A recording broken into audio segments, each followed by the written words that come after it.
Sucked in and inspired, moved and in tears, suspense, hearts beating, stiff and in fear, faces awash with colors from the screen, eyes torn open, no interrupts please. Sitting so tightly right up until the credits start rolling and reality creeps in. Emotions restable, postmortems begin. Wow, that was so well directed. Did you see how he cried? Oh, how he acted! How awesome and inspiring, how clever, what art, what a movie full of love, him of rage, her of heart. And when we retreat back to our mundane lives, let's relive those moments, the truths and the lies. Never mind, they're not real, or that while we do, we offer our energies and memories to a story that wasn't, and people that weren't, and words that were scripted and re-scripted and re-scripted, the story then edited and marketed and sold. Make-believe is a game that we claim to confine to youth and the insane. Yet strange, isn't it, that the people we adore are the ones who make a living off of make-believe that we pay for? Why do we owe so much heart to all these, when you did much more, and did it for real? I don't understand. When you forsook your bed in the dead of the night, and laid down your forehead so gentle, so light, how do tears make their way from our hearts to our eyes for people and lyrics and scripts that are lies? When you cried for real, it was us for whom you cried, and you held us so dear. So what if he said that? Why should I do it? Well, his approach is just one way to see it. And if he told you something crazy, would you do it? Forget what he said, but what do we know instead? Do we even know who we're talking about? Do we know the person, the heart, the soul behind whom we argue and pout? We preach tolerance, but ourselves cannot tolerate the things that you taught. We scream about not judging, but we judge you not knowing a thing about you. We've got an internet loaded with info about all that we could want to know, so we learn about whatever we fancy, about Khan and Rai and Hanks and Jolie and all the Coldplays and Shakiras and Gagas and Kims, how many films to their name, how many days to their films, what tattoos they engrave, and their latest ex-date. We know so much about these people, of these stories that are scripted and edited and marketed and sold. We know all about them, but we don't know about you.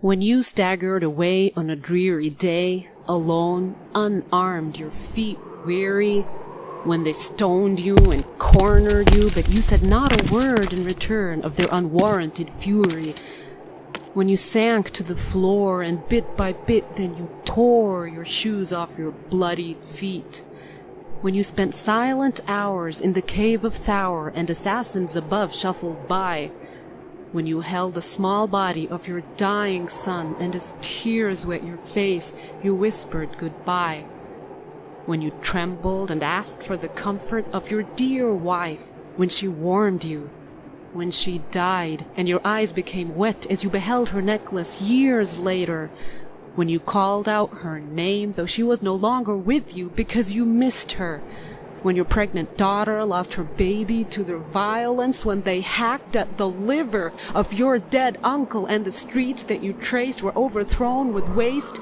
and the alleys resounded with the cries of the young because they were famished always, and mothers were defiled in front of sons who were tied down and maimed because they believed you.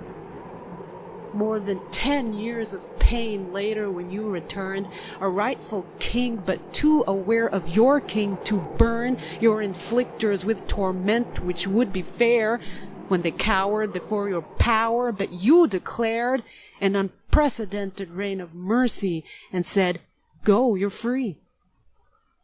You weren't reciting from a script, and you were not safe in front of a camera with a director at your back, and no one edited your scenes. Your delivery was born from your heart and your words were your own. But we don't talk about that. And we don't talk about your orphanhood, or when your army was startled and scattered, but you stood out tall as you called from your saddle, "I am the prophet, in truth, come to me." Arrows in showers pelted around you, but you still radiated bravery. But we talked about robots and sinners and stories of love that isn't dust in the face of your creed. We talked about vampires and Harry and Frodo and angels and demons and aliens and knights and Oscars and Emmys and red carpets and lights, about gadgets and money, what's wrong and what's light. But we don't talk about you. Is it because truth is heavy and you were true? Why is it that entertainment that's fake, that's been paid and designed to captivate on the screen, on the street, and the governing state is so pleasing to us and so worthy of praise? When the most beautiful of all that he designed, the most praised, you did it all. Every time that you raised up your hands and you prayed to the one and the only, 'twas for us that you craved, a home where forever we could last all together. And so every breath, every step up that ladder of years of thirst and struggle and hurt, and your blood that they splattered on the sun-baked earth, every bite that you shared, every child that you played with, every slave that you freed, every smile that you beamed, every glance that was seen by the luckiest of beings, all those nights in your cave and huddled groups of brave revolutionaries whom you gave inspiration incarnate, until a land that was bare of any discipline or care was bedazzled by the flame of light and justice, and what reigned was love of God, love of all, and knowledge and freedom. And that was all. Your every word was for free. Every breath was for us. And every bit was for real. Why don't we ever talk about you?